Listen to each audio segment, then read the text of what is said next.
People know that there's a custom to eat dairy on Hanukkah. And where does that custom come from? The idea really is because of the story with Yehudit, the daughter of Matityahu, one of the sister of the brothers of the Maccabim. This girl, she fought the war in her own way. A great story where we know that in those days, the Greeks that were ruling the Jews in the area, causing them oppression. One of the things that they would do is that a girl, on the night of her wedding, the bride, they would make sure that before she is going to be with her husband, the first thing she would be with the general of the army. And he would first be with this woman before she would come to her own wedding. The reason why the Greeks would do this was to defile the spiritual and the sanctity of the Jewish nation. The Yehudit said at her wedding night, "You don't have to force me. I'm going to go on my own. It's my honor to be with this general."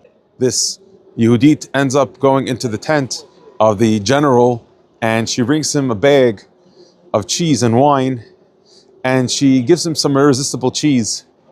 And then after he has that cheese with all the salt, makes him thirsty, and he starts to have some wine. The wine gets him tired and he goes to lay down to go to sleep. And Yehudit takes out his sword and she chops off his head. And this way she ends that war against the Greek that was that time. One girl alone fights an entire army. The shock factor that their general's head was rolling around the tents was the miracle that caused that the Greeks that were then starting with the Jews at the time spread. This is a reason why the women have the mitzvah of being part of the lighting the candles in case their husband can't. And this is the reason why women also during Hanukkah don't do work at the time of the candle lighting. This is also the reason why women understand the concept of having cheese, dairy meals on Hanukkah to commemorate this miracle. But the question is asked, why are we commemorating the cheese and the dairy? The dairy is not really what the miracle was. The miracle was specifically about the wine.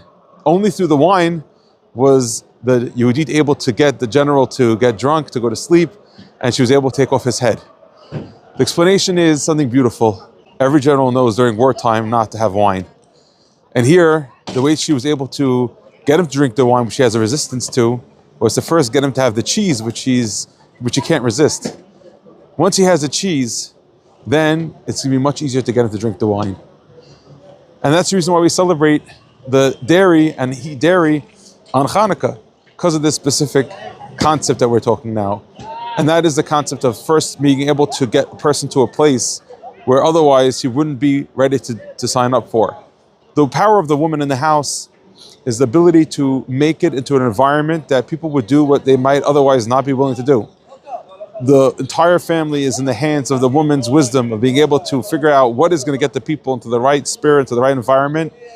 And that's where the woman, her power lies, the woman of valor. Hanukkah was the time that the rabbis started to inaugurate different types of laws and additions to what it seems to be in the Torah, more than what the Torah says. And the reason why they did those things was because the rabbis knew that if we put these boundaries, people won't get to the place of sin. Because sometimes if you just hold yourself back on certain things, you won't get to a place, to the things that you can't resist. So whenever you want to change, to start doing something or to stop doing something, don't focus on the wine, the things that are hard to sell, the hard to get people to bait. Focus on the things that are the cheese, the things that get the person to the place where you could start doing something different that you need to do or stop doing the things that you don't want to do.